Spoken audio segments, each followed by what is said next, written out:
It's been a while since we've done any sort of versus on this channel. To be honest, that's largely because I was pretty burnt out with ship comparisons, but I do want to return to the subject. So first of all, if you guys have any matchups you'd like to see, make sure to leave them down below. But also, today we'll be putting two of the most famous Star Wars capital ship classes head to head, as the Venator of the Republic takes on the Confederacy's Providence Cruiser. However, we won't be looking purely at which one of these two ships would win in a head-to-head fight, but rather, which one was the better Clone Wars era capital ship. Before we do that though, we need to determine some of the factors that make something an effective mainline vessel. First of all, given that they will be taking up a large portion of your fleet, any cruiser should be able to respond to different types of situations, whether it's defending a planet, leading an offensive, working alone, or with an escort fleet. Basically, the ship should be at least somewhat usable in most mission profiles. I think it should also be efficient, well designed, and overall just capable. But with that being said, let's first take a closer look at the Providence Class. The Providence came in two different variants, a large version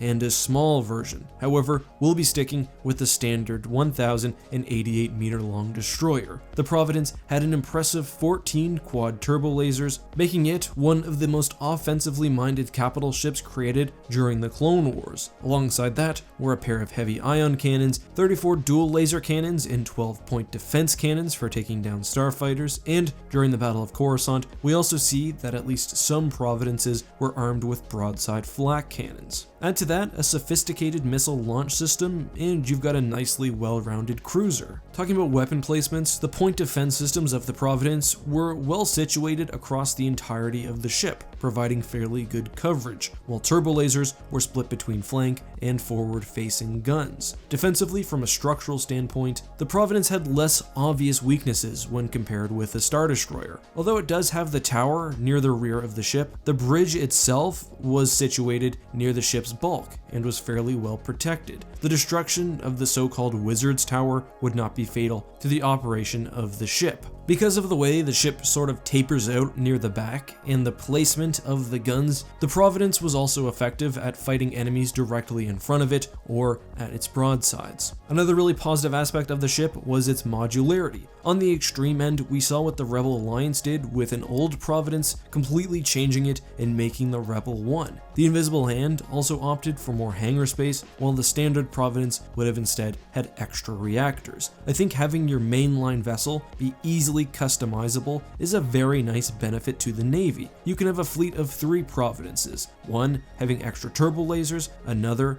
outfitted for carrying, and a third with high-tech sensory equipment. However, all Providences were known for having a very thick hull, especially compared to other Separatist ships. That being said, it's hard to straight up compare the durability with the Venator. The Venator did, however, have a recorded better straight line acceleration than the Providence. However, I think it likely that the Separatist ship was more maneuverable. Finally, we have fighter carrying. The Invisible Hand was outfitted with hundreds of starfighters, while the standard ship would have likely had significantly less. And those are the basics, but let's now move on to the Republic and their Venator. I think the most obvious downside of the Venator was that, especially when compared with modern Star Destroyers, it was significantly underarmed for its size. It had only 8 heavy turbo lasers, alongside a pair of medium gun and 52 point defense turrets. While the point defense number especially seems impressive, the Providence spouts a similar number of anti-starfighter cannons while bringing a lot more offensive firepower to bear. Now, that being said, those 8 cannons on either side of the bridge superstructure would have been extremely powerful, but they just can't stand up to the Providence's vast array of varied weapons. Given the heavy carrying focus, I think they probably could have scaled back the anti-fighter system somewhat and given the ship a few more turbo lasers. However, it gets worse. The guns of the Venator are very poorly placed. The 8 sets of turbo lasers are, as I said, unsurprisingly positioned on each side of the bridge superstructure. This isn't so bad, and it's pretty common among Star Destroyers. However, it does mean that in certain situations, the rearmost batteries may not be able to fire. But hey, that's also true with the Providence. The larger issue is that the medium turbo lasers and even most of the laser cannons are actually placed along the ship's rim. This is really problematic, especially from a point defense perspective, and we see that on some occasions, Venators can't even sufficiently protect against fighters flying directly towards them. This is bad because one of the ship's weak points is its dorsal hangar bay. Even the Incredible Cross-Sections guide calls this a major design flaw, and I would agree. And it comes back to the hangar bay itself. Because the doors need to slide out, the surface of the Venator is mostly flat. This might be okay if the trade-off for more starfighters is worth it, and I think that's what we should talk about next. The combination of a dorsal and ventral hangar bay, along with the Venator's incredible carrying capacity with room for over 400 starfighters, allows for the quick launching of overwhelming starfighter power. However, I honestly believe that much of this space would have gone to waste. I don't think the average Venator was carrying anywhere near 400 fighters. I'll come back to that in a second. But while the capacity does offer some advantages in the rare case that the ship is filled to the brim, I honestly don't think it justifies the burdensome loss of firepower or structural integrity. Sure, you might be able to fill one Venator with that many fighters. However, if it's your mainline cruiser, there's no way you'll be able to stock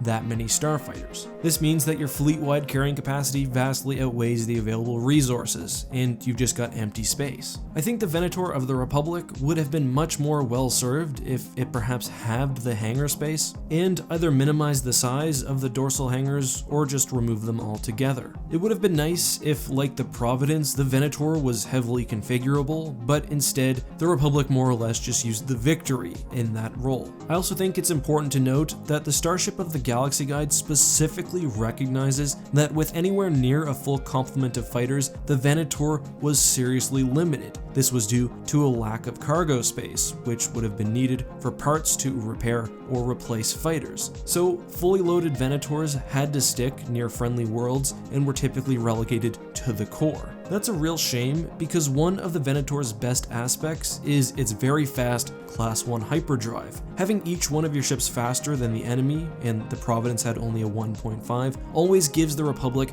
a slight advantage when preparing for the offensive. The hyperdrive speed was likely brought on not only by advanced drive technology, but also the Venator's exceptional power generation, which I'd like to end the discussion by talking about. So the Venator was known for being able to bring a lot of power to bear, and thus it most likely had a very strong shield. These numbers are hard to quantify, but especially in conjunction with the thick hull, the Republic cruiser could take quite the beating. However, as I alluded to, it's hard to quantify the advantage over the Providence. If we look at the Incredible Cross-Sections book, which I have admitted I believe is often worth taking with a heavy grain of salt, the Venator at max capability can process a lot more fuel through its primary power generator than the Providence. Taking these numbers on their face, unless there's some serious difference in efficiency, that means that the Venator can, for spurts at least, output 3 or 4 times as much power. But there's two things that detract from this. First of all, I haven't seen anything that would lead me to believe that this sort of difference in strength was near normal. Also, most importantly, we see that the Venator has a single main generator